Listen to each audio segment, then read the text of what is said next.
Instead of this automatic noise, you entered a conversation with presence, not with clever tricks or manipulative lines, but with a few words that dissolve the mask and invite the other person to be real. Think of the peculiar magic that happens when you feel understood. Someone looks at you, listens not in haste, but with patience, and then says softly, "I understand you." Suddenly, something relaxes. You are no longer standing outside the gates, knocking, hoping to be let in. You are inside, welcomed. Most of us live surrounded by people, yet still feel alone, because no one has paused long enough to say those words. The truth is, being understood is rarer than love itself. It is the quiet acknowledgement that your inner world is valid, that you are not absurd for feeling what you feel. And what happens when you offer this to another? You become unforgettable, because you have touched something that is deeper than appearance, deeper than charm. You have reached the core. When you say, "I understand," the other feels less chaotic. Their inner storm subsides, and in that calm, they find relief. And relief is magnetic. People do not cling to those who make them anxious. They cling to those who ease their restlessness. You see, attraction is not about impressing others with your brilliance. It is about becoming the sort of presence in which others feel they can finally rest. But understanding requires a little humility. You cannot understand if you are too busy preparing your next clever reply. You cannot understand if you are determined to be the smartest in the room. To understand is to set aside the ego for a moment. To say, "Here is a fellow traveler, walking a road I may not fully know, but I can see the shape of it." And when people sense that in you, they no longer resist. They lean closer, because they no longer have to fight to exist in your presence. You have made room for them. Now imagine you are speaking with someone, and you tell them, "That makes sense." A small phrase, almost trivial, yet how powerful it is. Because what you are truly saying is, "I have listened. I have taken in your thought, your feeling, and it has found a place in me. It has landed." Most people never receive this gift. They speak, and their words disappear into the void. But when someone hears that, they make sense. Their heart eases. They feel accompanied, no longer wandering alone. And so, without realizing it, they grow attached to the one who mirrors them. This is not about empty agreement. To tell someone that makes sense does not mean you must think the same way. It means you recognize the path they took, the reason behind their words. Recognition is enough. The Stoics called this tolerance, to let another hold their view without needing to crush it. And people feel safe in the company of tolerance. They open themselves further because they sense you are not a threat. And the more they open, the more they trust. The more they trust, the more they wish to remain near. This is the quiet rhythm of connection. But notice, if you simply toss the phrase carelessly, it becomes meaningless. If you say, "That makes sense," without truly listening, it dies on your lips. Presence is what gives it weight. You must really be there, hearing not only the words, but the silence between the words. When you feel the truth of what another has said, then you say, "That makes sense to me, because I can see how you reached it." Now you are no longer two isolated beings. You are sharing a reality. Shared reality is closeness. And closeness, when unforced, is what draws hearts together. There is another phrase that glows with power. You are right. Such a simple thing, yet it satisfies a longing we all carry, even the proudest of us. To be told we are right is to feel seen. Of course, this cannot be overused, for then it becomes flattery, and flattery is counterfeit. But when it is spoken with sincerity, it disarms. Imagine a quarrel, tempers rising, each person determined to win. Then suddenly, one voice says, "You're right about that," Instantly, the tension dissolves. The need to defend collapses. Because what people truly seek in argument is not victory, but validation. And to give that validation freely is strength, not weakness. Great mind loves truth, no matter where it appears. So if another has spoken truth, even in the smallest measure, to admit it shows your maturity. It shows you are not a slave to pride. And paradoxically, those who yield attract far more respect than those who must always win. For the insecure must guard every inch of ground, while the wise know when to bow. And when you bow, the other feels safe, and when they feel safe, they begin to trust, to soften, to remain. Consider how different such moments feel compared to ordinary conversation. Most of the time, words are used as weapons, as tools for domination. But when you say, "You're right," sincerely, you lay down the sword. You show that your concern is not for your ego, but for truth itself. And people find that irresistible. Because it is so rare, they meet in you not a rival, but a companion, not a competitor, but an ally. And what is more attractive than one who lets you rest, who lets you be, who acknowledges your value without needing to diminish their own? There is yet another word, perhaps the simplest of all, and yet the most neglected. Listen. Strange, isn't it, that such a small act can feel rarer than gold? We live in a world where nearly everyone is speaking, but hardly anyone is listening. To listen is not simply to wait for your turn to reply. It is not to nod while secretly preparing your next line. To listen is to enter another's world without the urge to rearrange it. When you say, "I'm listening," and truly mean it, you are giving a gift that almost no one ever receives. And how magnetic that gift is, because when someone feels listened to, they feel real, they feel alive, as though their presence matters. You have given them space to unfold without interruption, without judgment. In that moment, you are not trying to control them, or correct them, or outshine them. You are simply being with them. And this, you see, is love in its purest form. Not necessarily romantic love, but the love that recognizes we have 2 ears and 1 mouth, so that we might listen more than we speak. Yet notice how we live now, in constant noise, in endless chatter. To be the one who listens, to be the one who pauses and attends, is to stand out as water in a desert. People return to you not because you dazzled them with brilliance, but because you gave them the rare experience of being heard. And when you think of it, isn't that what we all crave? Simply to be allowed to exist, unchallenged. The secret of all these words, understand, sense, write, listen, is not that they are techniques. The moment you treat them as tricks, they lose their power. Their magic lies in sincerity. When you embody them, you are no longer performing, you are allowing. And in that allowing, others blossom. Think of a flower. You cannot pull at its petals to make it open faster. You give it water, light, soil, and patience. Then one morning, without effort, it opens. In the same way, when you offer understanding, acknowledgement, validation, and listening, people open of their own accord. You attract most when you cease trying to attract. The more you chase, the more people feel smothered. The more you perform, the more they sense the strain.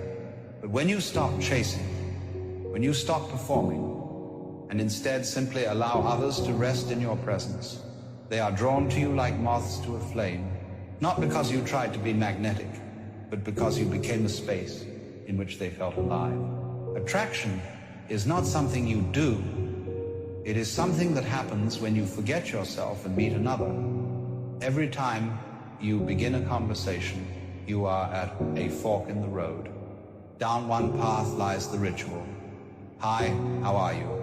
And the answer is always predictable, and the exchange dies there. Down the other path lies presence, a chance to begin not with habit, but with awareness. And in that beginning, you set the tone. If you enter with sincerity, if you open the door with one of these words, the whole encounter unfolds differently. You may find that what began as a simple greeting turns into something unforgettable, even life-changing. But let us not be too solemn. There is play in all of this. Words are not chains, they are games. And when you treat them lightly, with humor, with curiosity, they work best. To understand, to sense, to validate, to listen, these are not heavy duties. They are invitations to dance. They are ways of saying, here we are, two ripples on the same ocean, meeting for a moment before we flow apart again. And in that meeting, why not share something real, something alive? After all, the purpose of communication is not to impress, but to touch. And so, attraction is not built on what you say, but on what the other feels in your presence.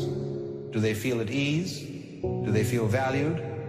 Do they feel seen? These are the real measures. And notice, you do not need cleverness for this. You do not need to be witty, nor handsome, nor powerful. You need only to be awake in the moment, to meet the other as they are, without the constant urge to manipulate. Strangely enough, when you stop trying to win people over, they come closer, because in you, they sense freedom, and that freedom is contagious. The one who listens reminds others how to breathe.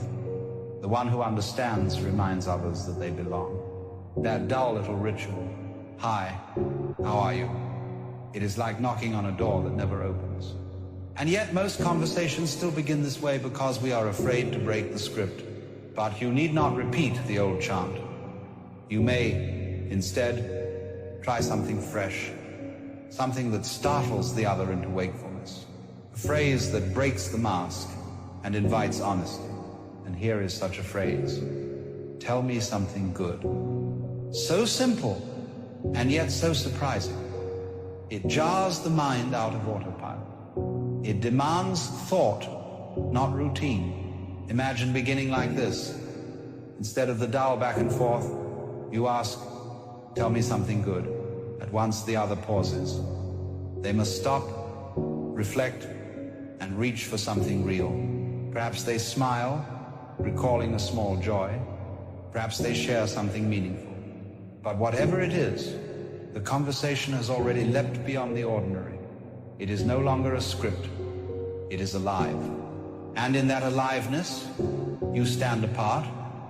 You are no longer another polite stranger lost in the blur of routine. You have awakened the other, and in awakening them, you have awakened yourself as well. You see, this is the essence of presence.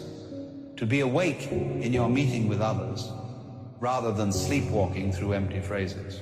Most people walk about half asleep, bound by rituals and cliches. But if you dare to be awake, if you dare to say something fresh, you bring the conversation into color.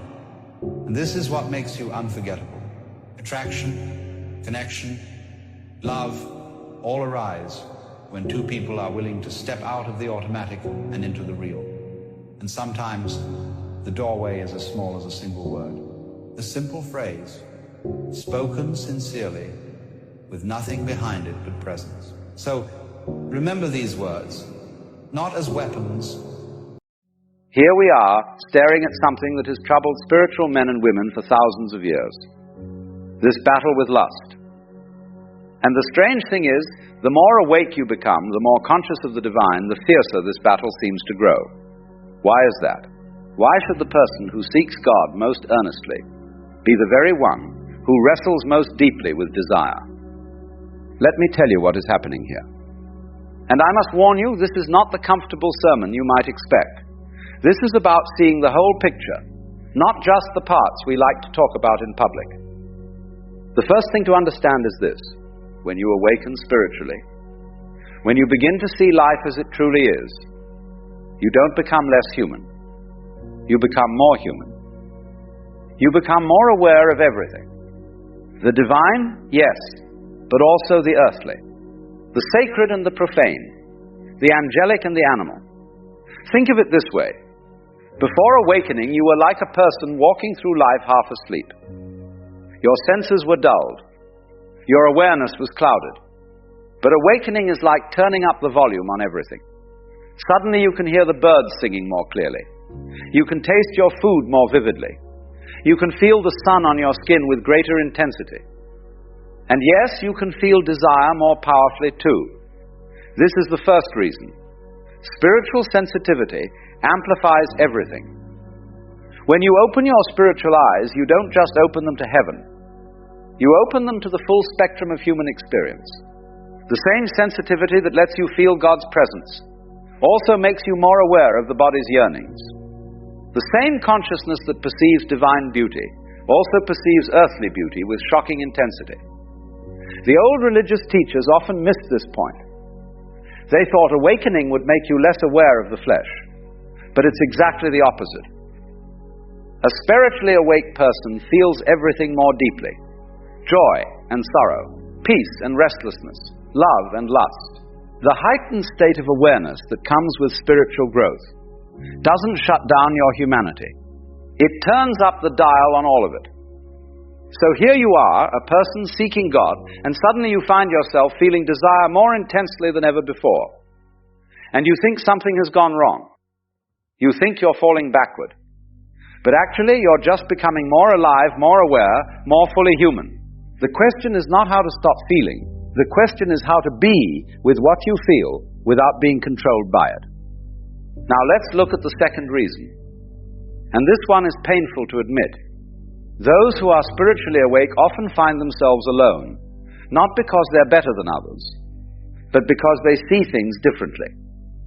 They can't engage in the usual conversations anymore. The gossip feels hollow. The endless chatter about nothing feels unbearable. The obsession with status and money and appearances seems like children playing make-believe. And so they drift away from the crowd. Or the crowd drifts away from them. Either way, they end up alone. And loneliness is a very particular kind of hunger. When you have no one to share your thoughts with. When you have no one who understands the things you're seeing. When you're carrying visions and insights that others would think mad, you feel isolated in a way that cuts deep. Lust becomes a kind of bridge back to human connection. Even if it's false connection, even if it's empty connection, at least it's something.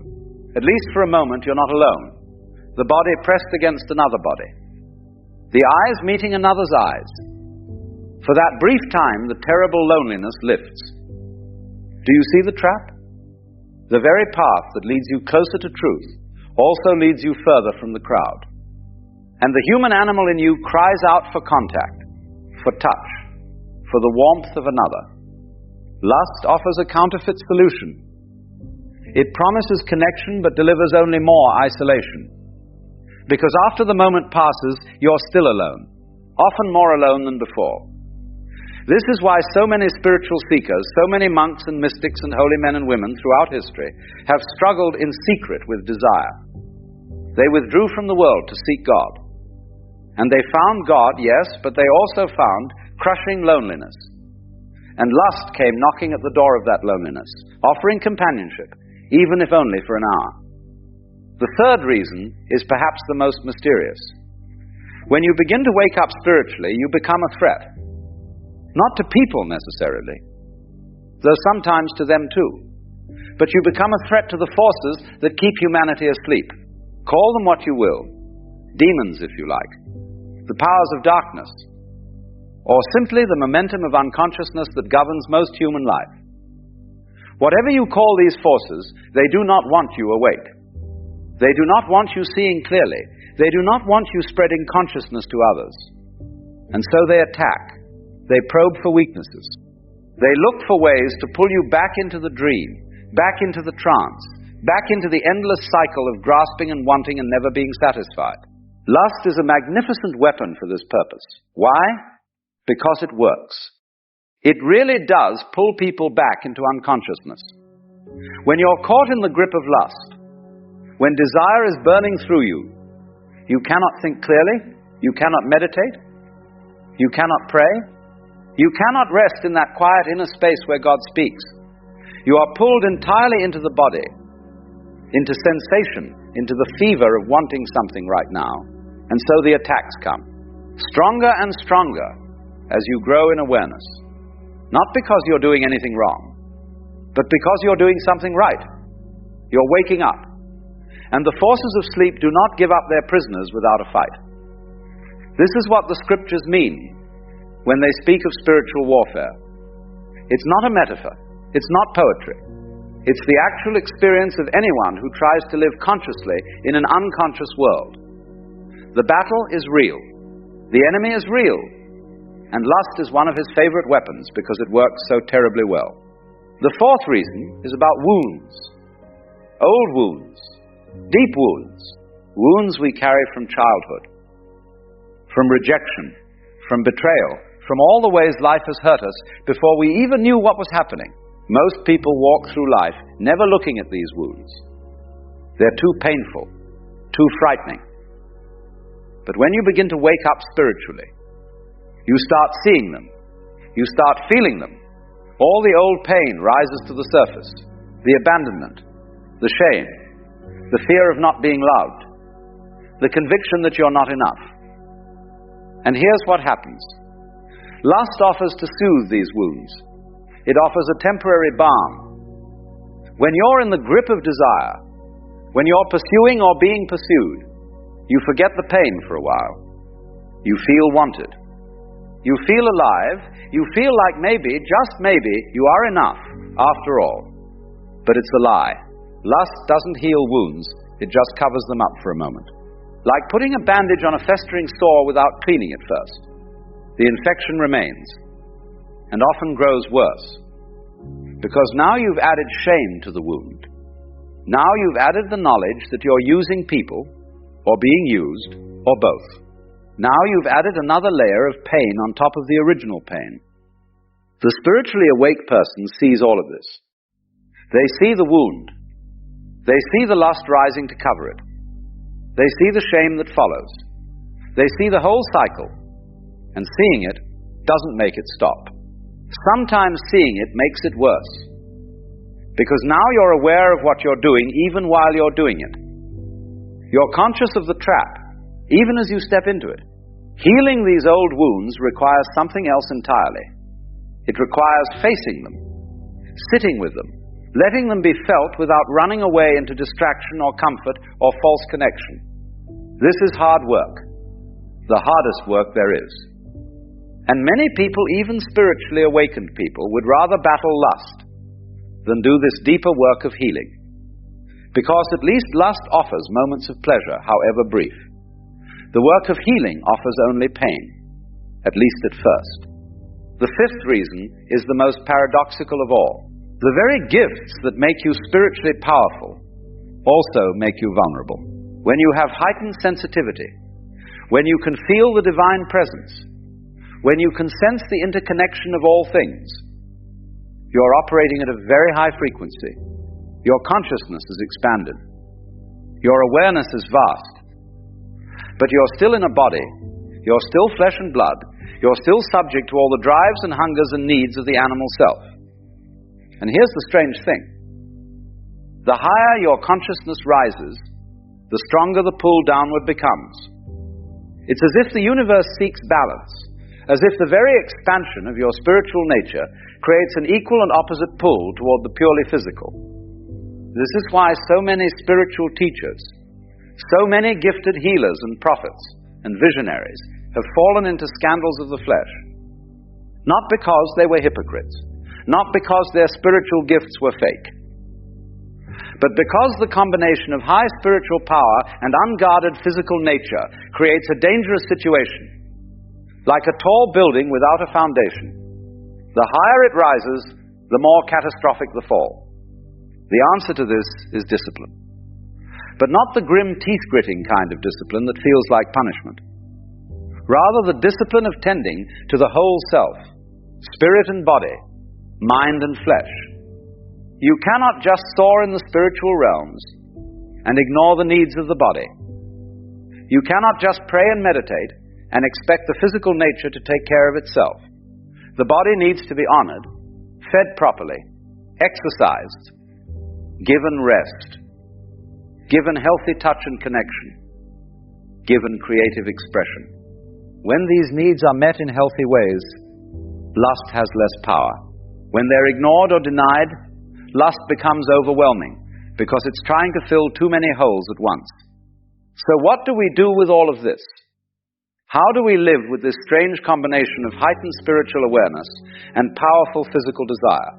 First, we stop pretending the battle doesn't exist. We stop acting as if spiritual people are supposed to float above all this earthly messiness. The flesh is real. Desire is real. And fighting a real enemy requires acknowledging it's there. Second, we stop fighting alone. The isolation I spoke of earlier is part of the trap. Lust thrives in secrecy. It grows in darkness, when we can find even one other person to be honest with. Someone who won't judge us but will stand with us. The power of lust begins to break. Not because confession is magic, but because isolation is what feeds the beast. Third, we attend to the wounds. This means sitting with the pain instead of running from it. This means feeling the loneliness instead of medicating it with false connection. This means looking at the old rejections and abandonments and letting them be seen and acknowledged. It's painful work, but it's the only work that actually heals. Fourth, we practice presence with our desire without acting on it. This is perhaps the hardest practice of all. When lust rises, the instinct is to either indulge it or suppress it. Both of these are forms of violence. Indulging it leads to shame and emptiness. Suppressing it leads to explosion later. The middle way is to simply be present with the feeling. To feel the heat of desire without having to do anything about it. To notice how it rises and falls like a wave. To observe it the way you might watch a storm from a safe place. This takes tremendous courage. But it's in this space of presence without action that real transformation happens. Not because you're fighting the desire, but because you're neither fighting it nor feeding it. You're just watching it. And in the watching, something shifts. Finally, we remember that we are not this battle. We are not the desire or the shame or the struggle. We are the awareness within which all of this arises. Like the sky that watches the weather pass through. The storms come and go. The clouds gather and disperse. But the sky remains unchanged. When you can rest in this awareness, even for a moment, the battle loses its power to define you. Yes, lust may still arise. Yes, the struggle may continue, but you're no longer identified with it. You're no longer convinced that this struggle is who you are. The spiritually awake struggle with lust not because they're failing, but because they're awake enough to feel the full force of being human. They're sensitive enough to feel every current, every drive, every hunger. And they're isolated enough to face these things often without support or understanding. But this struggle, as painful as it is, can become a teacher. It can show us where we're wounded and need healing. It can reveal our need for real human connection, not false substitutes. It can humble us, reminding us that we're not as far above the flesh as we might like to think. And it can deepen our compassion for every other human being struggling with their own desires and weaknesses. The battle with lust is not a sign that you're spiritually failing. It's often a sign that you're spiritually growing. Growing into a fuller awareness of what it means to be both spirit and flesh, both divine and animal, both awakened and still very much in the process of learning what that awakening means. So be gentle with yourself. Be honest about the struggle. Seek help when you need it. Attend to your wounds. Practice presence with your desires without being controlled by them. And remember, always remember, that you are not alone in this battle. Every mystic, every saint, every truly awakened person has walked this same difficult path. The flesh is weak, yes, but the spirit... It's a curious thing about human beings. We keep trying to explain ourselves to those who have no intention of understanding. Not because they don't want to hear us, but because they can't.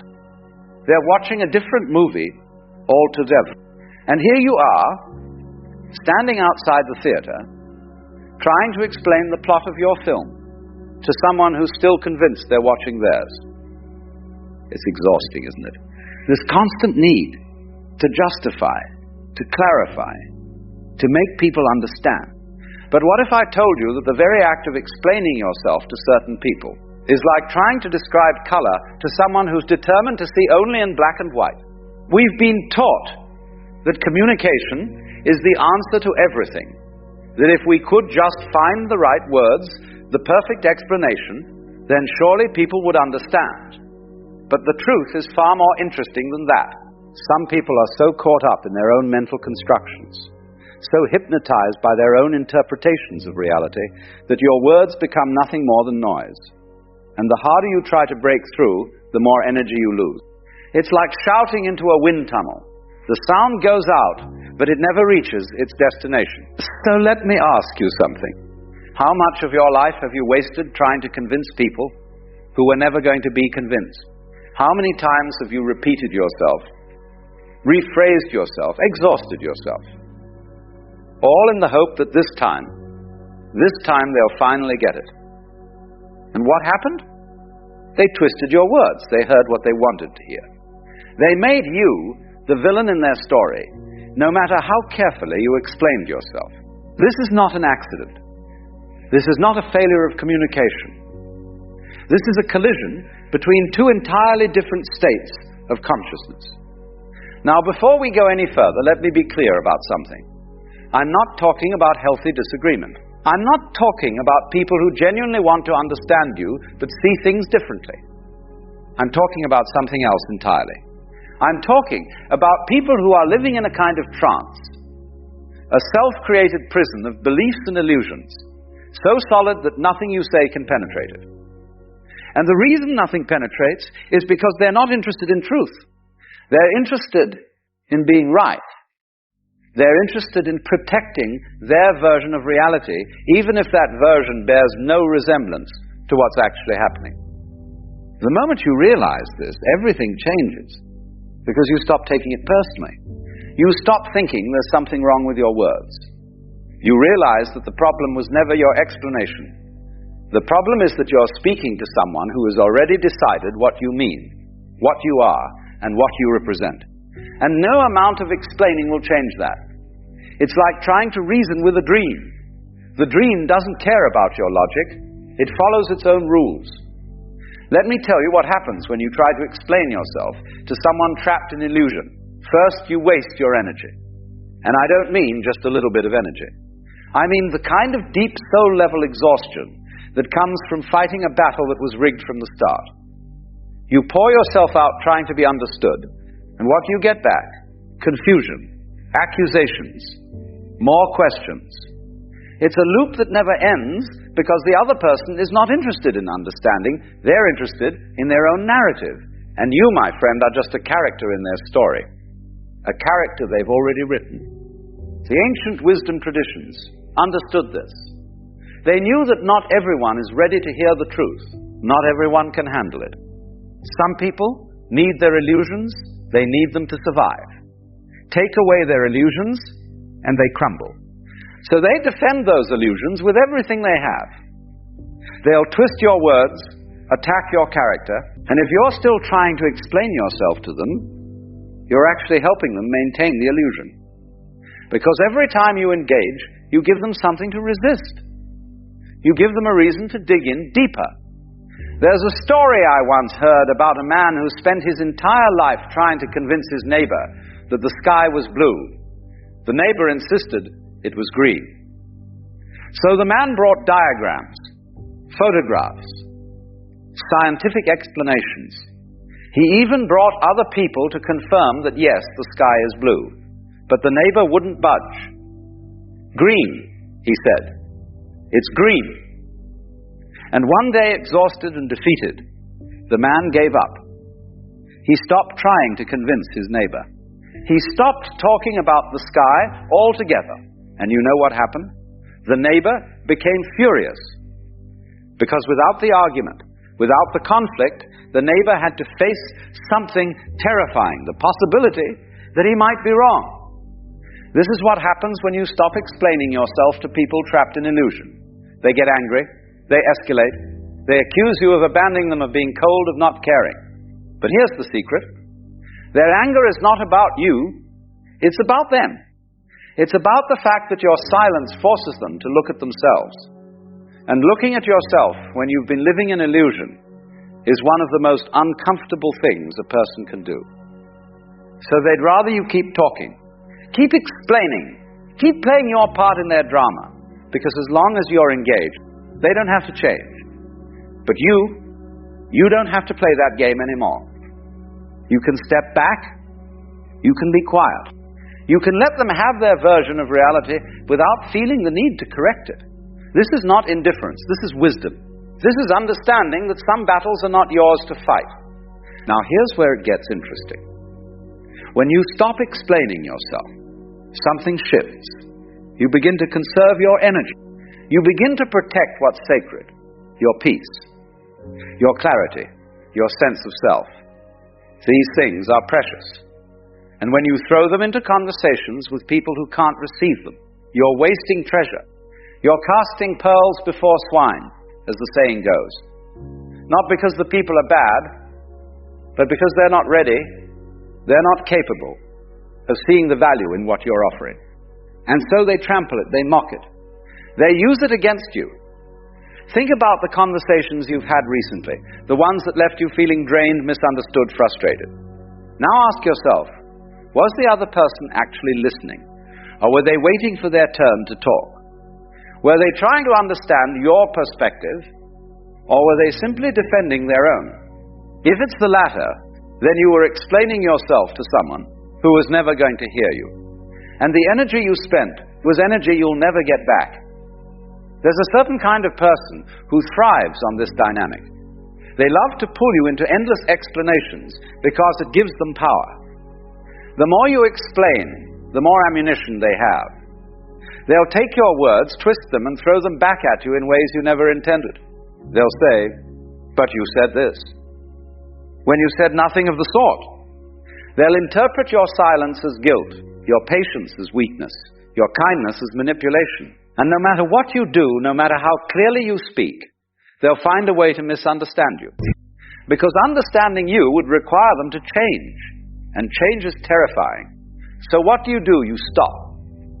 You stop explaining, you stop defending, you stop trying to make them see.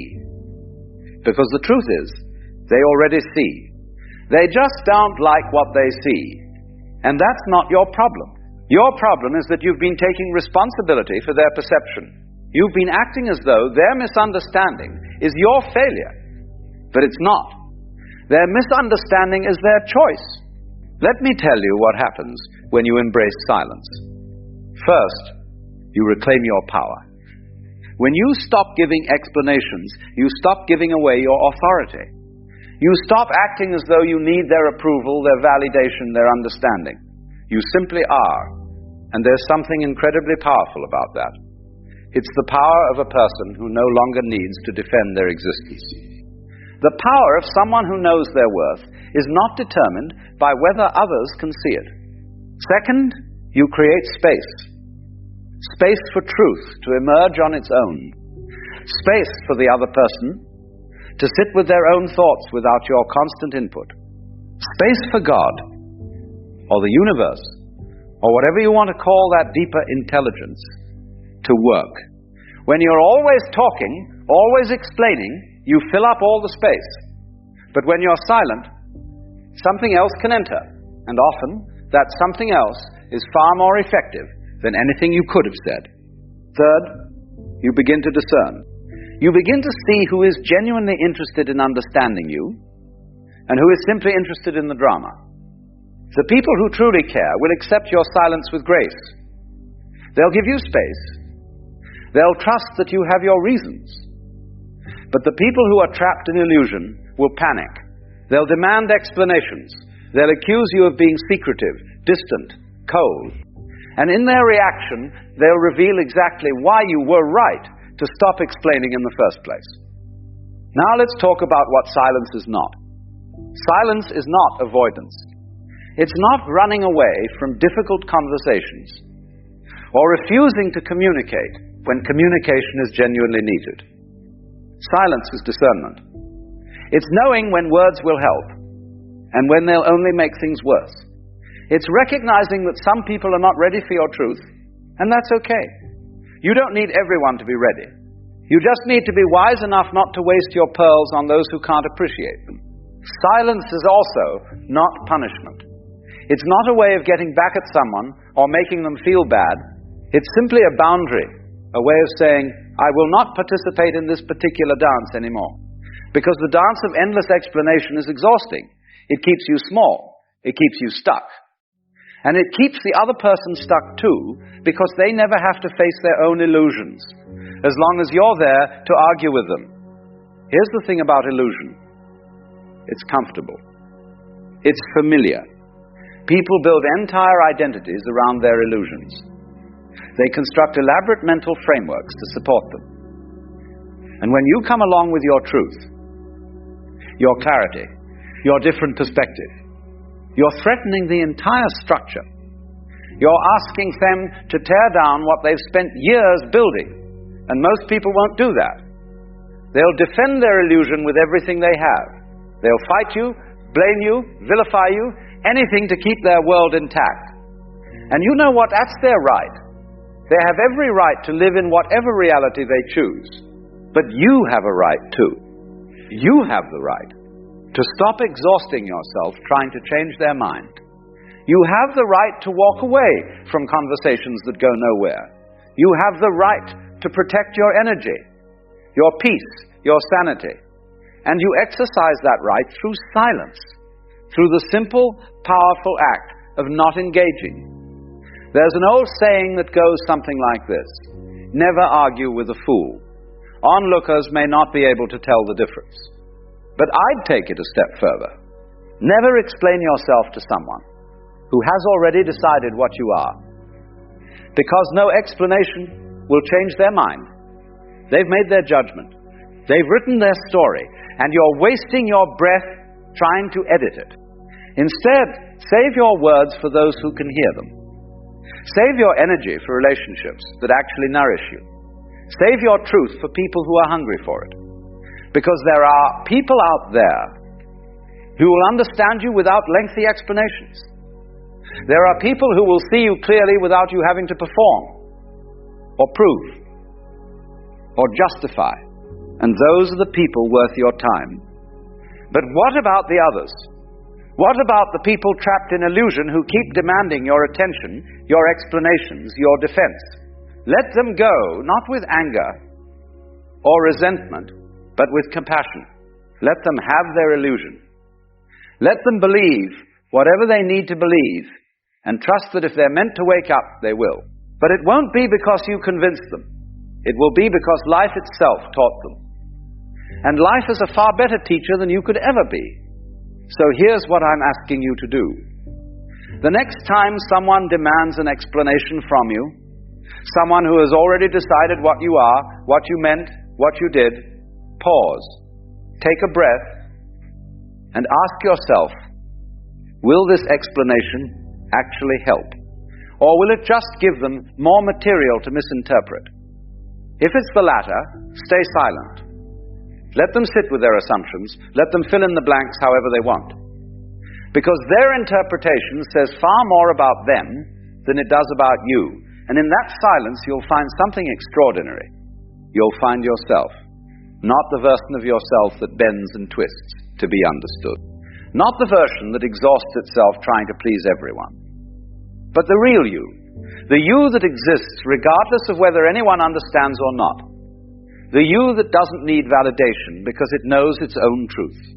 And that version of you is far more powerful than any explanation you could ever give. Stop explaining yourself to people trapped in illusion, not because you're giving up on them, not because you don't care, but because you finally understand that some people aren't ready to see, and that's okay. Let them have their blindness. Let them have their confusion. Let them have their version of you. Because the real you The one that knows, the one that sees, the one that simply is, doesn't need their approval. Your peace is more valuable than their understanding. Your energy is more precious than their acceptance. Your truth is more important than their opinion. Remember that. Hold on to that. And the next time you feel that familiar urge to explain, to defend, to justify, just stop. Be still. Be quiet. Be free. Because silence, my friend, is not the absence of communication. It's the presence of wisdom.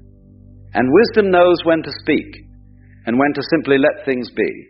You see, when we speak of awakening, we often imagine that something extraordinary must happen to us, a blinding revelation, a sudden insight that transforms the ordinary world into some kind of mystical vision. But awakening is not something you acquire, not something you can chase or earn. It is, in fact, the recognition that there was never anything to gain. The strange paradox is that when you stop trying to become awakened, you realize you already are. But, of course, saying that to a person still caught in the game of seeking sounds like nonsense. They want to know how, what to do, what step to take, and yet every step you take to find it only takes you further away, because you are moving in the wrong direction toward effort, toward the future, toward the illusion that there is somewhere to get to. Most of our lives are organized around that illusion. From the moment we begin to think of ourselves as someone, we are told that we must improve, advance, refine, and control.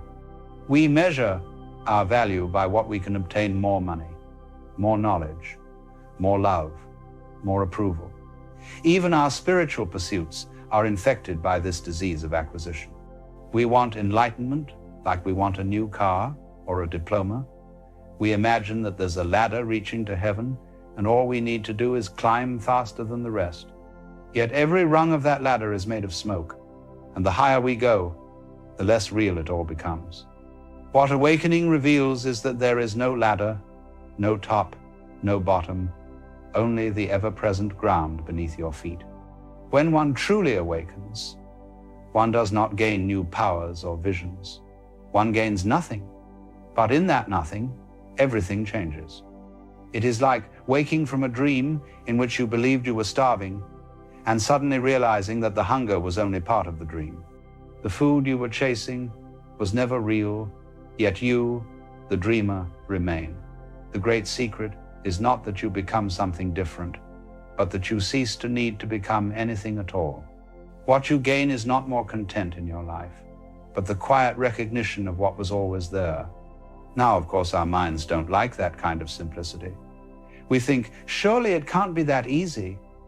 We are addicted to struggle. We believe meaning comes from difficulty, that peace must be earned by effort, that wisdom must be bought with suffering.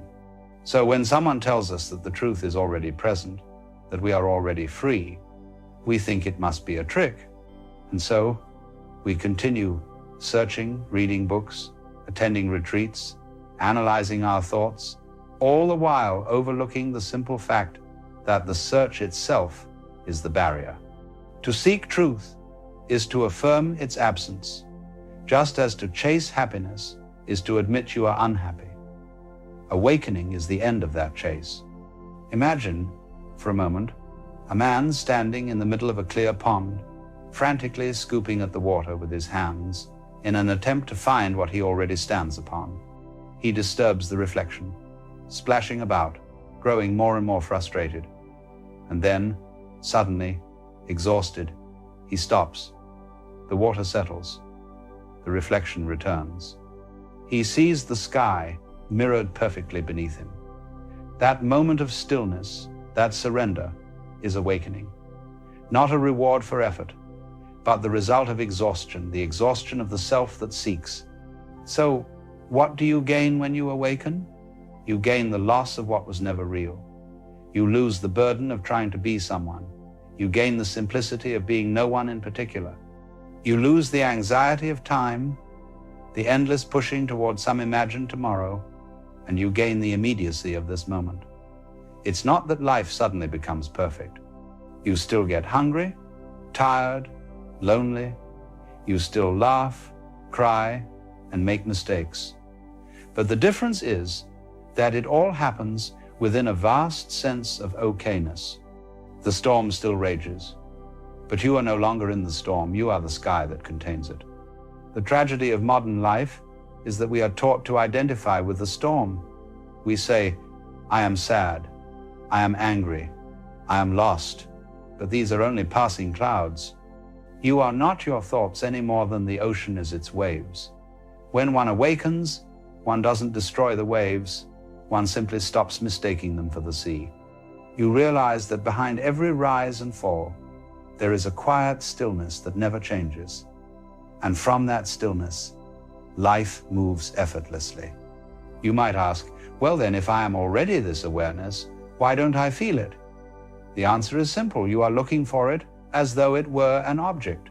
You imagine awareness as something that can be experienced, when in fact, it is the very condition for experience itself. You cannot see your own eyes without a mirror, and you cannot perceive awareness as though it were apart from you.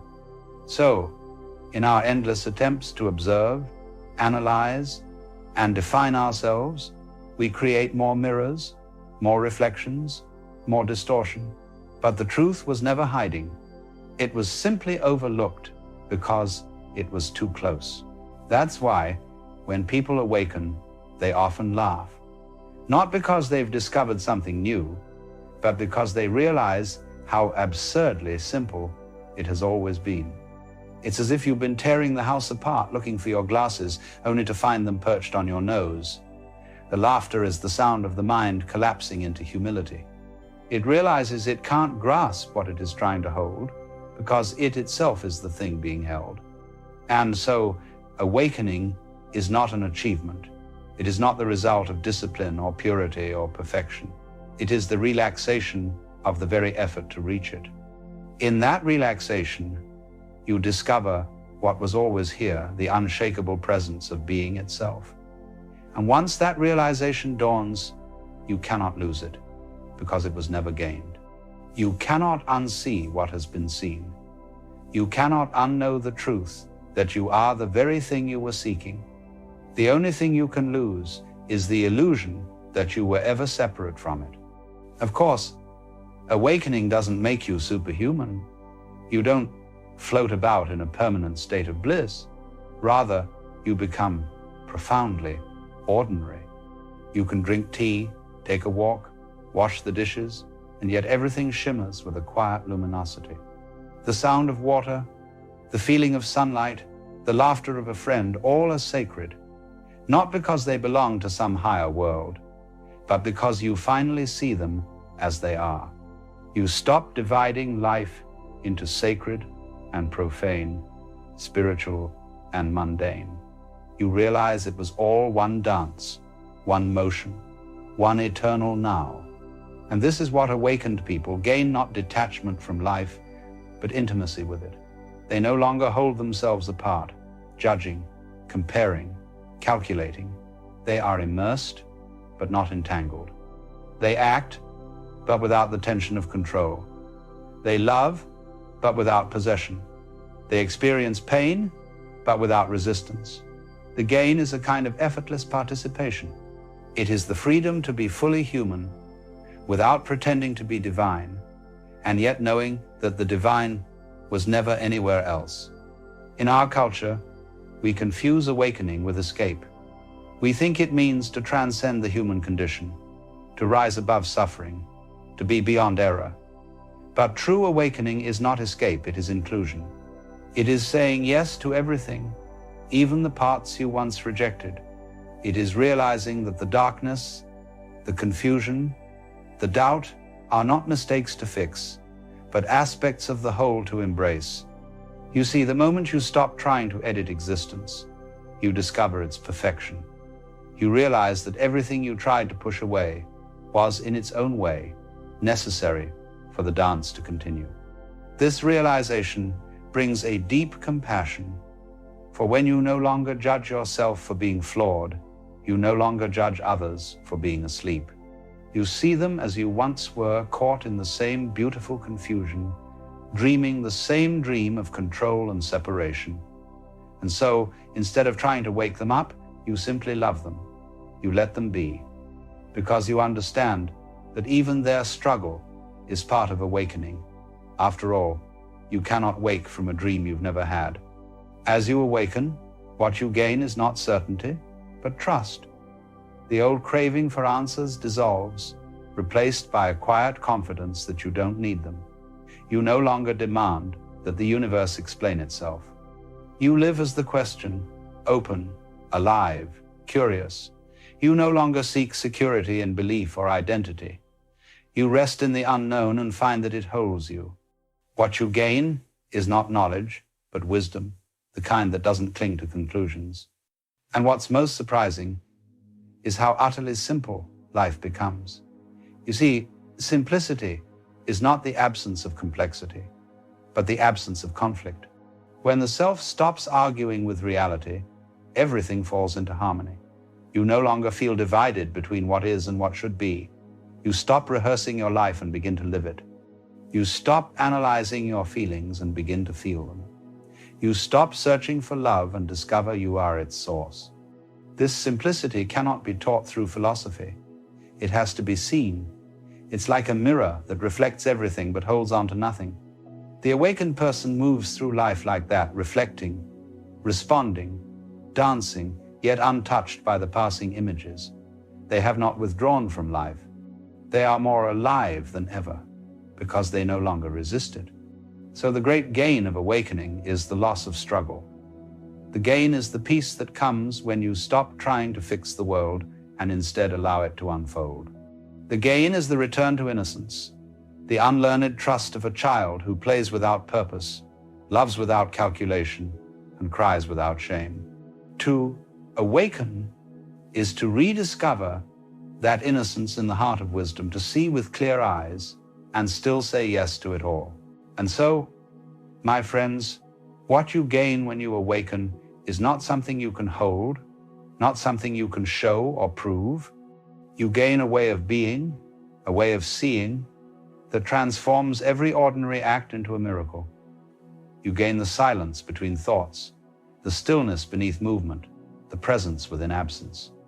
You gain yourself not as an object, but as the ungraspable awareness that has always been here, waiting for you to stop searching long enough to notice.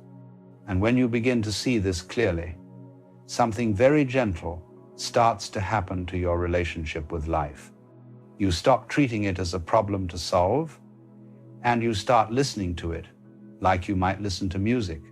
You notice that each moment has its own melody, its own texture, and that you are not standing apart from it.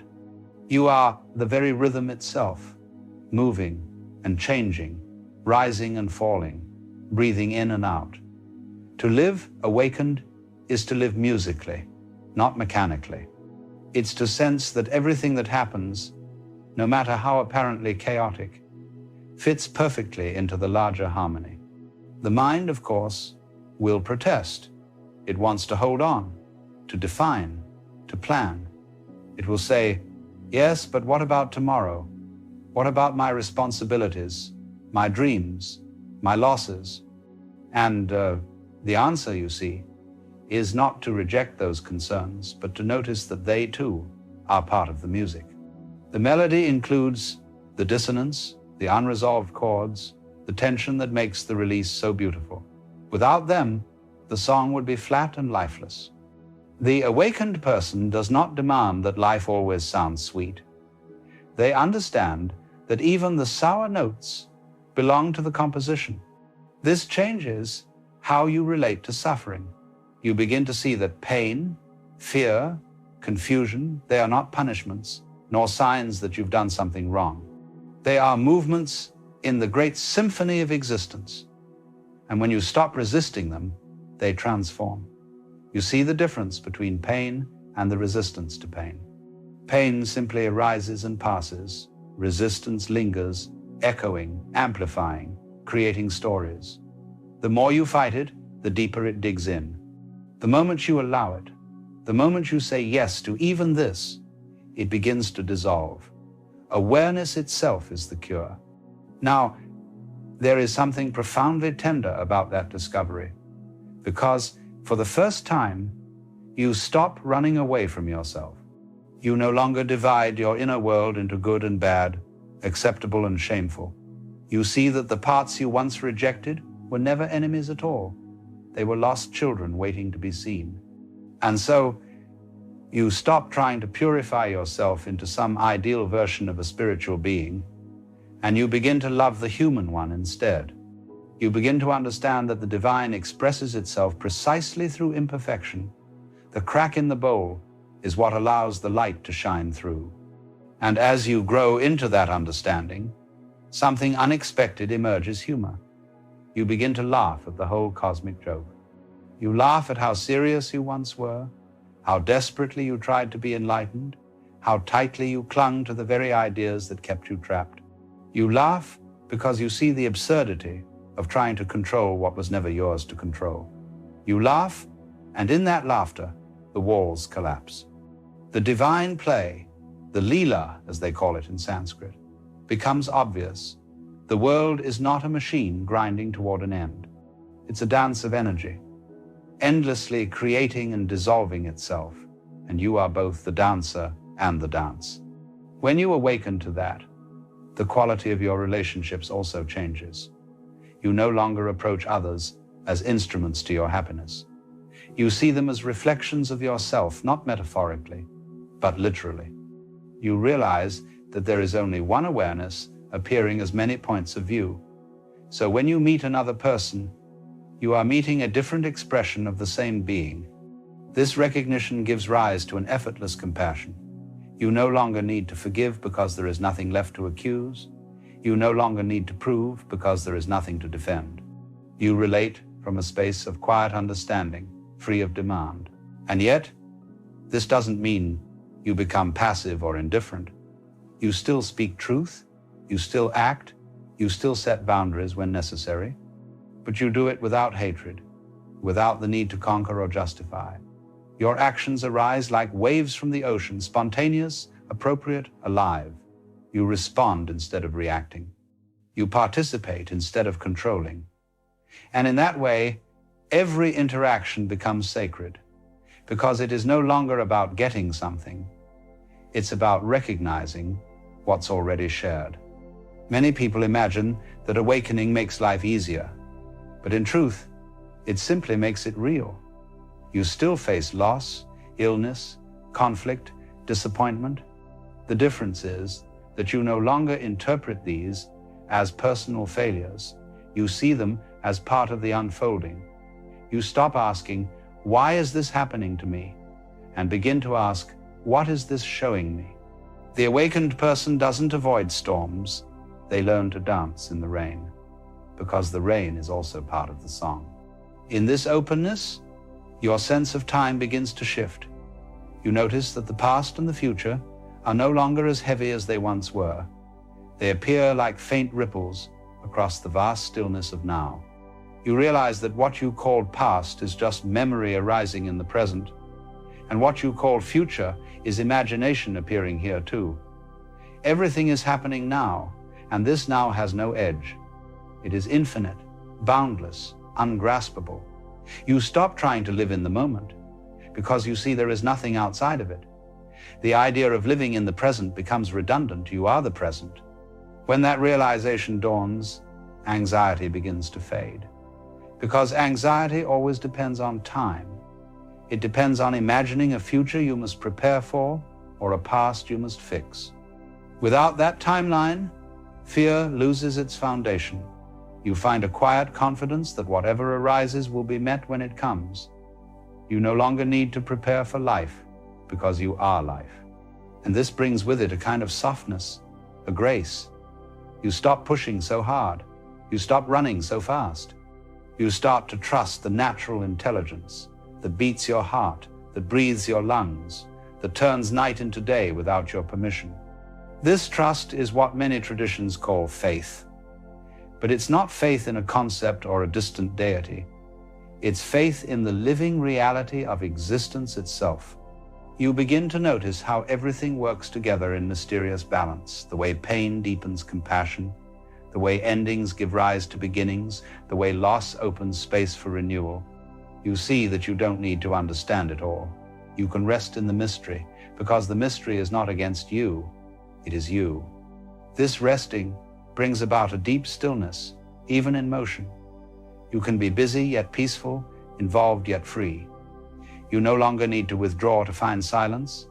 The silence is within you wherever you go. It's the silence between the notes, the space that allows the music to be heard.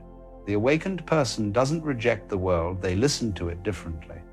They hear the divine rhythm in traffic noise, in children's laughter, in their own heartbeat. Everything becomes a kind of meditation, not because they are trying to be mindful, but because they can no longer help it. And gradually, a shift occurs in your motivation. You stop living to prove yourself, to accumulate, to win. You live because living itself is the play of existence. You work, you rest, you create, not out of fear or ambition, but out of the sheer joy of participation. You become like an artist painting without needing to finish the picture, knowing that the act of painting is the beauty itself. You stop striving for purpose, because you see that life doesn't have one in the way you imagined. Life is not a journey toward meaning, it is the meaning. And the more you try to impose meaning on it, the more it slips away. So what you gain when you awaken is the freedom to live without needing a reason. You are no longer driven by the anxious question of what am I supposed to do? You do what feels alive, and that aliveness becomes your compass. You realize that meaning is not found, it is expressed. Every moment you live authentically, every breath you take in awareness, is meaning itself unfolding. The awakened life is not a life of answers, but of pure response, spontaneous, creative, full of wonder. And in this simplicity, something miraculous happens. You begin to fall in love with everything. Not a sentimental love, not an emotional clinging, but a deep appreciation for the astonishing fact that anything exists at all. You walk through the world as if seeing it for the first time. The light on water, the sound of footsteps, the scent of rain, each becomes a portal to the infinite. You realize that existence doesn't need improvement. It needs only to be seen. To awaken is to see. But this seeing is not separate from doing. It's not the lazy detachment of someone who says it's all an illusion. It's the vivid engagement of someone who says it's all alive. You live fully because you no longer fear loss. You give fully because you no longer fear lack. You die to each moment, gladly, because you know you will rise in the next. That is what makes the awakened life so radiant. It's not an escape from death, but a dance with it. And this brings us to one of the greatest paradoxes. The awakened person gains the ability to lose completely. They are not afraid of endings, because they know there are none. Every ending is just the beginning of another form. Just as a wave falls back into the sea, only to rise again, you see that what you truly are cannot be diminished. What you gain when you awaken is the understanding that loss itself is part of wholeness, that even disappearance is a kind of presence. And so you stop hoarding moments. You stop clinging to experiences, people, even memories.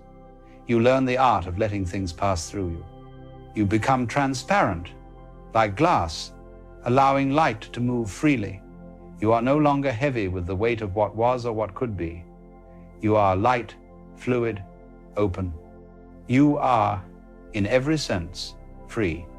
And it is in that freedom that the deepest joy emerges, not the fleeting happiness that depends on conditions, but the uncaused joy that arises simply because you are. It is not a joy that needs to shout. It hums quietly beneath all things. You feel it when you breathe, when you watch a bird take flight, when you smile for no reason. It is the joy of being itself, which cannot be taken, cannot be taught, cannot be lost. That, my friends, is the gain that never fades, the gain that was never earned, the gain that was always yours. When you begin to live from this space, you find that the whole experience of being human becomes lighter. Not easier in the sense of less demanding, but lighter in spirit, You can carry the same burdens as before, but they no longer weigh upon you in the same way. The heaviness was never in the burden itself.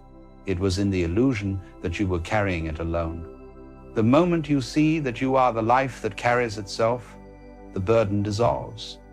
Effort still exists, but the strain disappears. It is like dancing. The steps may be complex, but when you let the rhythm guide you, it no longer feels like work. Now you might say, but what about my responsibilities? What about the real challenges of life? And of course they remain. But the difference is that you meet them from a different place. You respond not from fear or obligation, but from clarity. When the mind is no longer clouded by anxiety and control, wisdom arises naturally. You see what needs to be done, and you do it without the constant commentary of self-judgment. Life moves through you with its own intelligence. You become, as it were, an instrument that plays itself. This is why the awakened person seems calm even amidst chaos. It's not that they are numb or detached. On the contrary, they feel everything more vividly than ever before. But because they no longer identify with every passing thought or emotion, they are not drowned by them. Emotions come and go like weather over the landscape, but the sky itself remains untroubled. You become that sky, and once you see yourself as the sky, you stop trying to control the clouds. You let them drift, you let them rain, you let them shine, and everything finds its place. You might notice too that your sense of identity begins to loosen. You no longer cling so tightly to the story of who you think you are. You stop being so certain about what defines you, because you realize that identity is not fixed. It's a process, a dance of appearances. One moment you are a teacher, another a friend, another a stranger passing by. And all these roles, though temporary, are expressions of the same consciousness. You don't have to pick one and make it permanent. You can be all of them and none of them at once. That is true freedom. It's a curious thing, but when you stop taking yourself so seriously, the universe begins to reveal its sense of humor. You start to see how the grand drama of human existence is, in a way, a play. Each of us plays our part, the hero, the fool, the lover, the skeptic, and the beauty of it is that the roles keep changing. The trouble begins when we forget it's a play. When we start believing we are the mask, we suffer. But the moment you remember, you can laugh again. You can enjoy the performance, even when it's tragic, because you know the essence behind it is untouchable. This is what many spiritual traditions mean when they talk about detachment. It's not coldness or indifference. It's the warmth of knowing that you are safe, even when things appear to fall apart. You can let the waves crash because you know you are the ocean. You can let the story twist and turn because you know you are the storyteller. And once you understand that, fear loses its grip entirely. For how can the ocean be afraid of the wave? How can the storyteller be afraid of the plot? From that space, love takes on a new dimension. It's no longer a transaction, no longer a search for completion. It becomes a natural state of being. You love not because of what you get, but because that is what life does when it knows itself. You find yourself moved by compassion not out of duty, but out of recognition. You see yourself in everything, in the stranger's eyes, in the trembling leaf, in the child's laughter, in the grief of loss. Love becomes as effortless as breathing. And this love cannot be lost because it was never dependent on conditions. It flows because you exist. And then comes the greatest paradox of all. The more you surrender your life, the more alive you feel. The more you release your need to control, the more powerful you become. Because power, in its truest sense, is not domination, it's alignment. It's the power of the river that moves mountains, not by force, but by persistence. The awakened person is like that river. They don't fight obstacles, they flow around them. They don't resist change, they become change. They move with such ease that what once seemed impossible now happens effortlessly. That is the gain that can never be lost, the power that comes from no longer needing to be powerful. And as you live in this way, you begin to see that everything that happens, even what seems terrible or senseless, fits perfectly into the whole. You stop asking, why me? And begin to ask, why not me? For you are part of the total movement of life. You are not a mistake in it, you are it. This realization does not make you passive, it makes you deeply alive. You become more responsive, more present, more in tune with the subtle cues of existence. You begin to sense what life is asking of you in each moment, and you respond naturally without hesitation. You don't have to plan your authenticity. It simply expresses itself. Sometimes people think awakening will make them separate from the world, as though they will float above it all in eternal peace. But the truth is just the opposite. Awakening brings you closer to everything. You begin to taste the rawness of life, the salt and the sweetness together. You cry more easily, laugh more deeply, love more honestly, because you are no longer afraid of feeling. You are no longer hiding behind defenses. You are open, unguarded, and that vulnerability is strength itself. You discover that to be fully human is not to escape life, but to embrace it completely. Now, you may wonder, if everything is perfect as it is, what's the point of doing anything at all? Why act? Why strive? Why care? And the answer is very simple, because that is what life does. Life creates, moves, evolves, and expresses itself endlessly.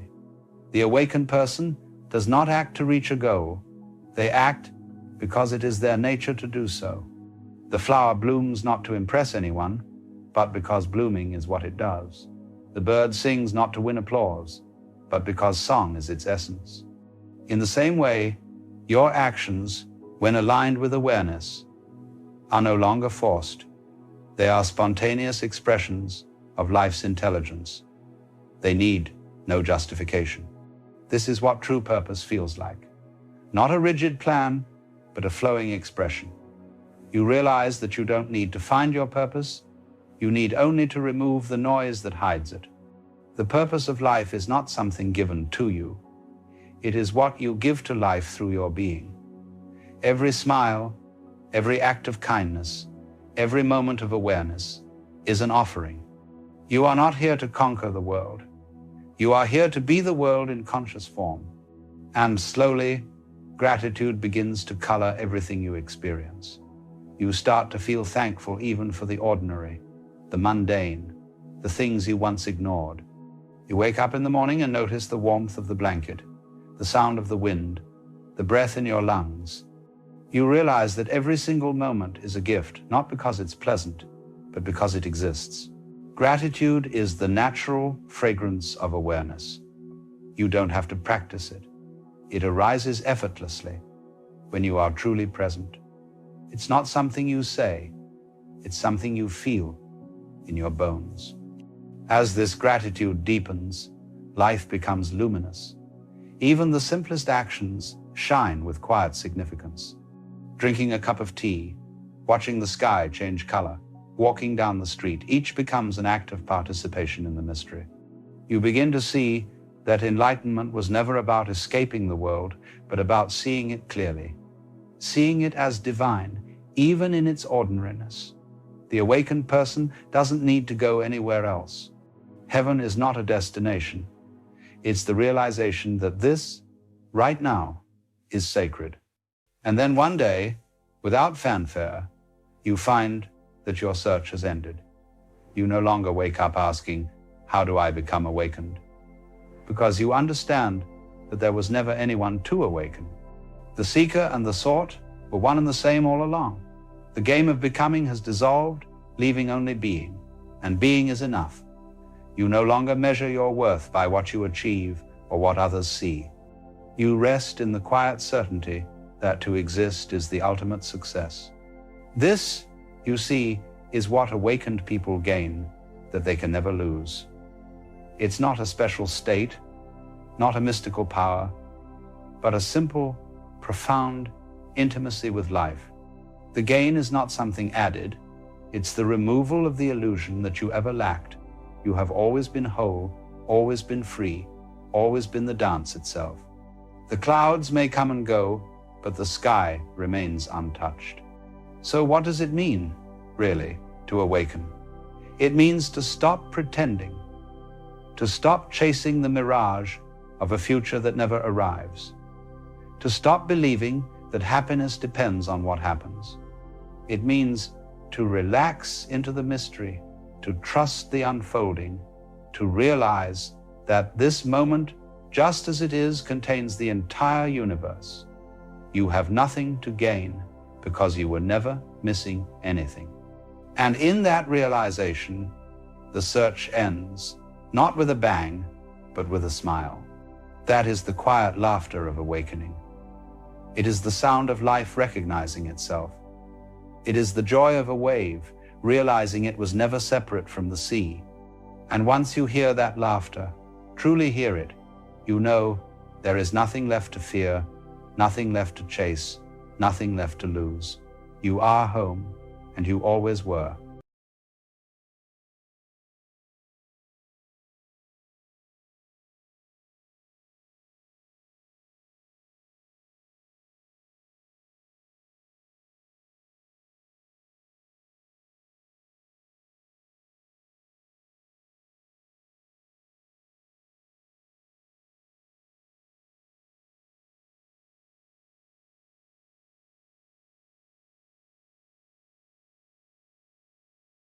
It's strange, isn't it? How quickly the mind builds a little fortress around itself, as if the whole world were secretly plotting to invade.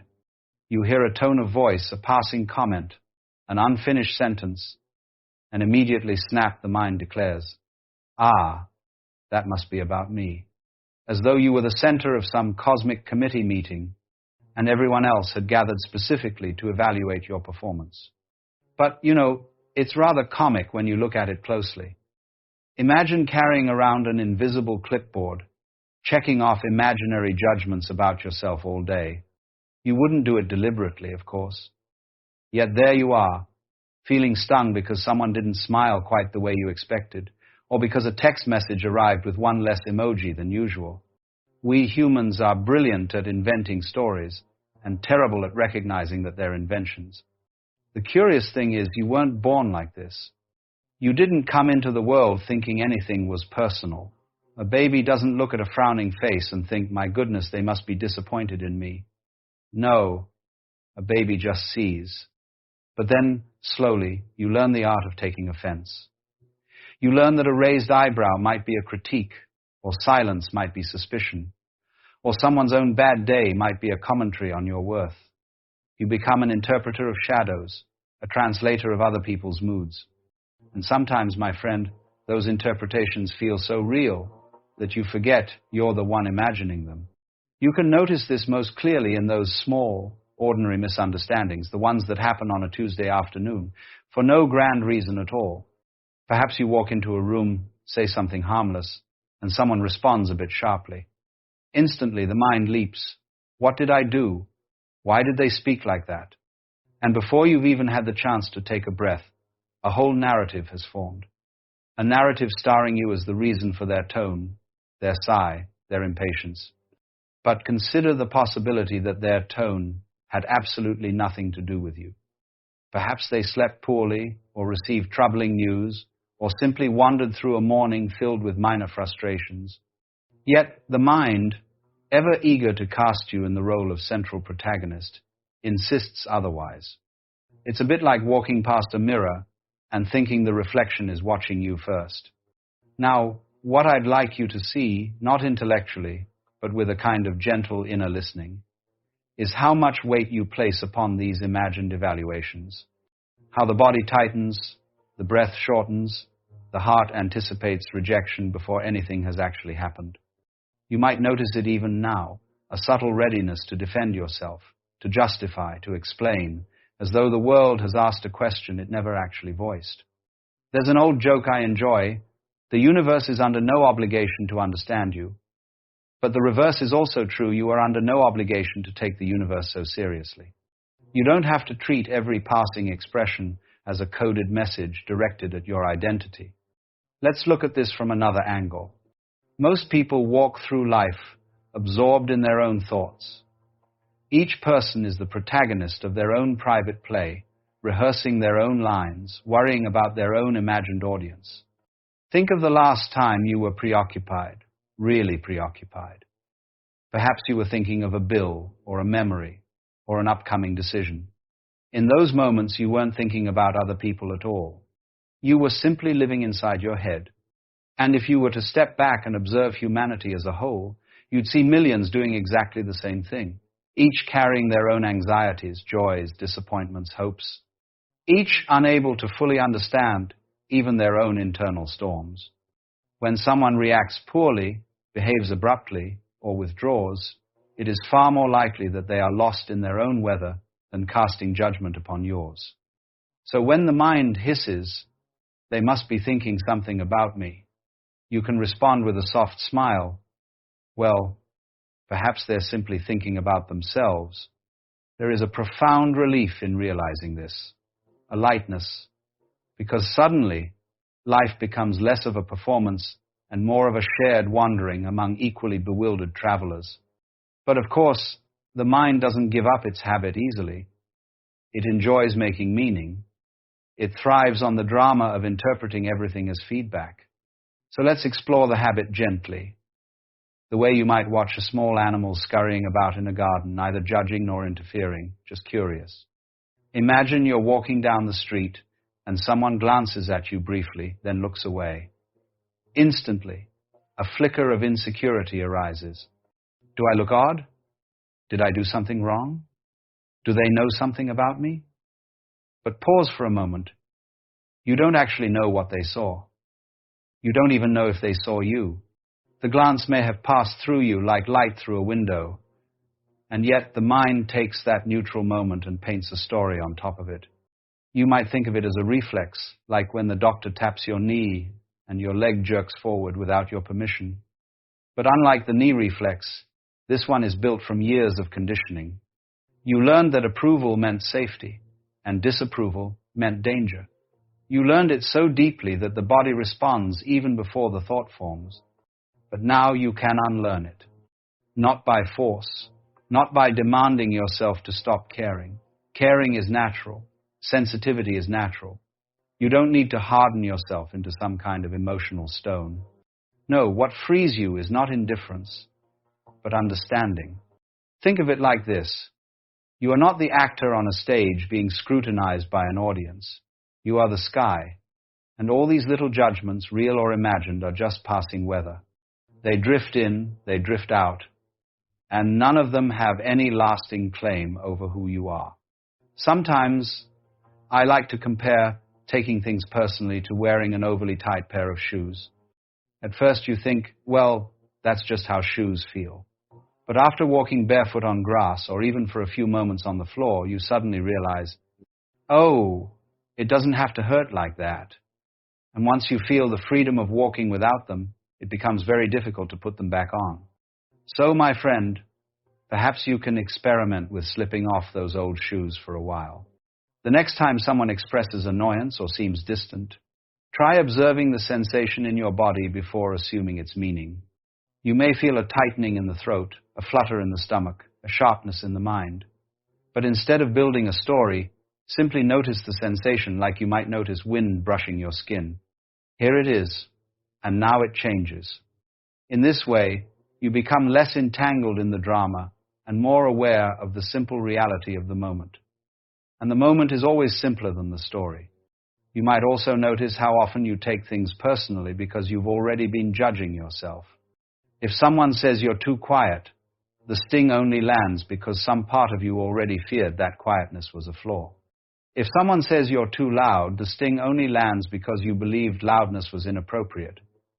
In a sense, every time you feel hurt by someone's perception, you're really feeling hurt by your own. So the question becomes, why are you so suspicious of yourself? Somewhere along the way, you were taught to compare, to evaluate, to measure your worth against others. Yet the absurdity is those others were doing exactly the same thing. A chain of insecure people subtly convincing one another that they all must meet impossible standards. If you could see how much of people's behavior is shaped by their private fears, you'd rarely take anything personally again. Consider the person who criticizes you harshly. They may be projecting their own inner conflict.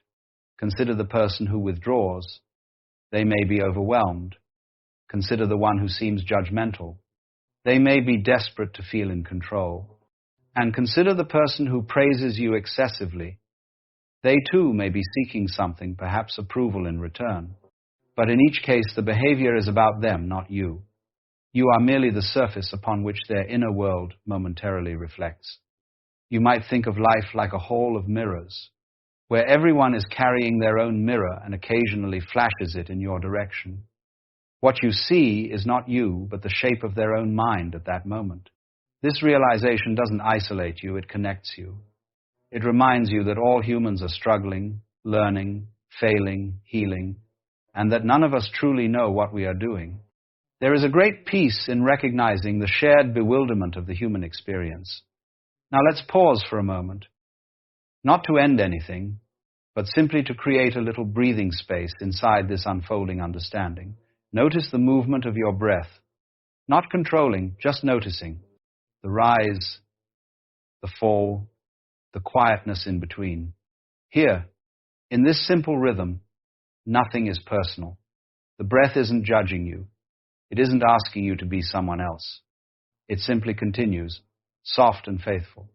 From this stillness, you may begin to see something quite extraordinary, that what you take personally is often nothing more than passing noise in the mind, a habitual echo, a reflexive tightening, and yet within you there is a deeper presence, one that observes without being wounded. That presence is your true strength. It's not armor. Armor is heavy. Presence is weightless. Armor protects by hardening. Presence protects by understanding. And when you rest in that presence, life begins to soften around you. You may find yourself laughing more easily at misunderstandings. You may find fewer storms where once there were tempests. You may find you no longer walk into rooms scanning for danger, but simply arriving as yourself. And what a relief that is to simply arrive. And notice something else, something subtle. When you stop bracing yourself against imagined judgment, the world becomes astonishingly gentle. Not because people change, but because you're no longer interpreting their every twitch as a verdict.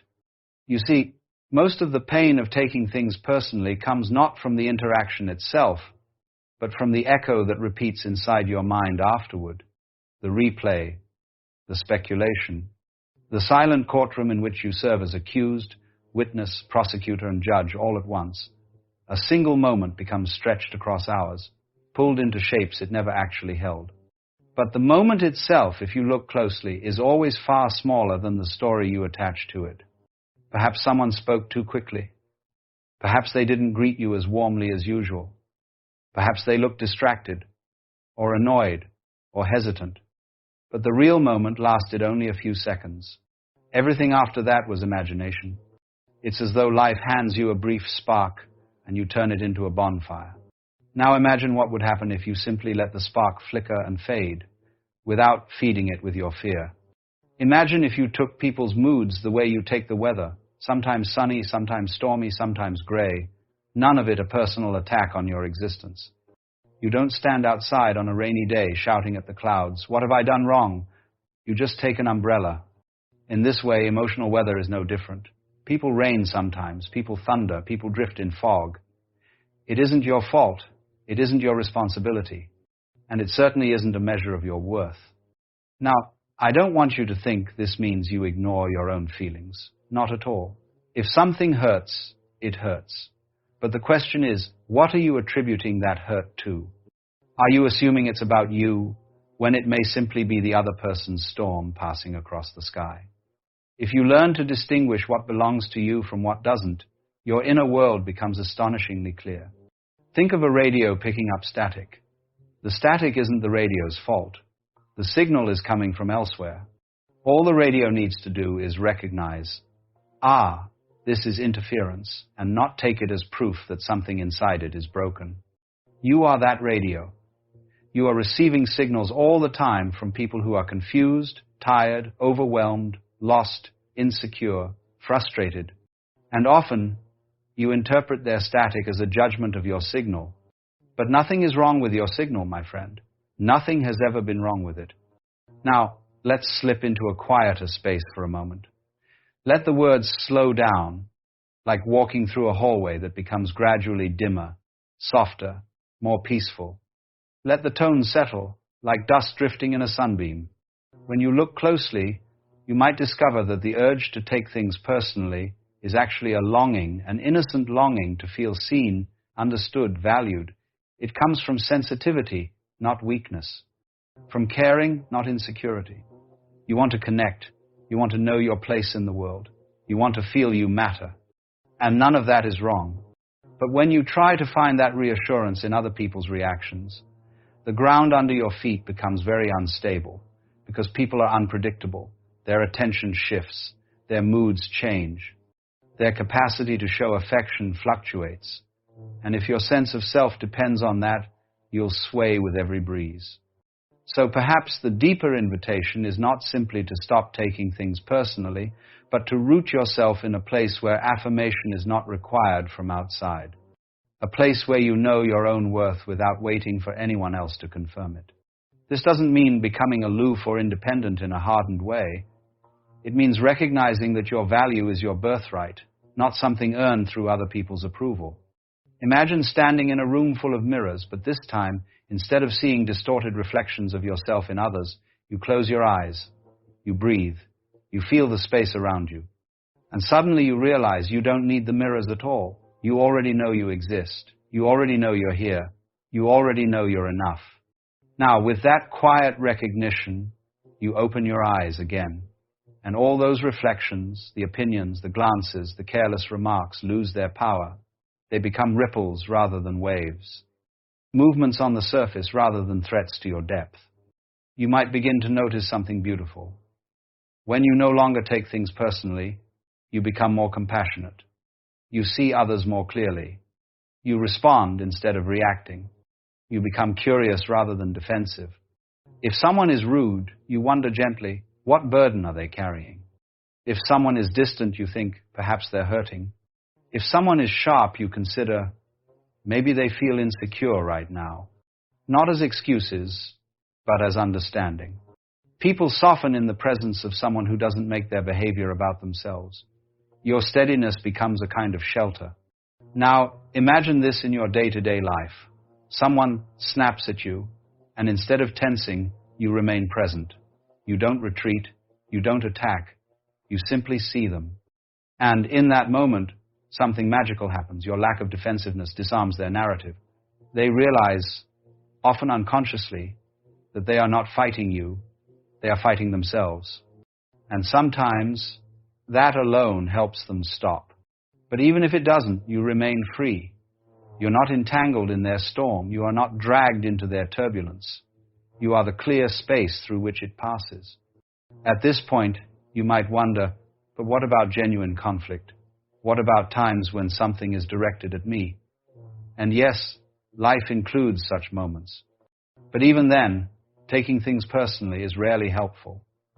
You can respond to truth without self-judgment. You can set boundaries without feeling attacked. You can hear criticism without collapsing into self-doubt. Because the moment you're rooted in understanding, not defensiveness, you can tell the difference between helpful feedback and someone else's projection. And once you can see that difference, your world becomes astonishingly simple. Now, let's slow down again. There is a veil that lifts when you stop tying your identity to other people's emotional weather. You start to feel the natural spaciousness of your own being. You begin to sense that behind the personality you present to the world, behind your roles, behind the stories you tell about yourself, there is something open, quiet, unhurt, untouched. It has been there all along, watching your life unfold like someone watching waves rise and fall on the shore. When someone praises you, this presence watches. When someone criticizes you, it watches. When someone misunderstands you, it watches. It isn't cold or detached. It is simply still. And from this stillness comes profound strength. Strength that doesn't need to assert itself. Strength that doesn't need to compete. Strength that doesn't crumble at a frown. It's the kind of strength that comes from knowing that you don't have to prove anything. Now, you might feel something inside you relax just a little. A loosening, like the untying of a knot that has been held too tightly for too long. And as that knot loosens, you realize how much of your life has been spent bracing for disapproval, for misunderstanding, for subtle threats that were never truly there.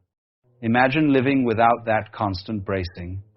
Imagine waking up and stepping into the world without the armoring around your heart. Imagine feeling light, easy, unafraid of the shifting moods of others. Imagine knowing, with quiet confidence, whatever others are feeling, it is theirs to feel. Whatever I am, it is enough. And here, you may notice another paradox not stated, just felt. When you stop taking things personally, you don't become distant from life. You become more intimate with it. You hear people more fully because you're not filtering their words through fear. You see people more clearly because you're not protecting yourself from their opinions. You love more freely because your heart is no longer clenched around the need to be validated. And the world responds to this freedom. People feel safer around you. Conversations become more honest. Relationships become less about control and more about presence. Slowly, quietly, beautifully, life begins to breathe again. Now let the words fall even more gently. There is nothing you must do to stop taking things personally. Nothing you must fix. Nothing you must force. All that's needed is awareness. A small shift in the place from which you listen to life. The next time you feel the sting of someone's reaction, pause just for the briefest moment. Not to analyze, not to defend, but to notice the space inside you that remains untouched.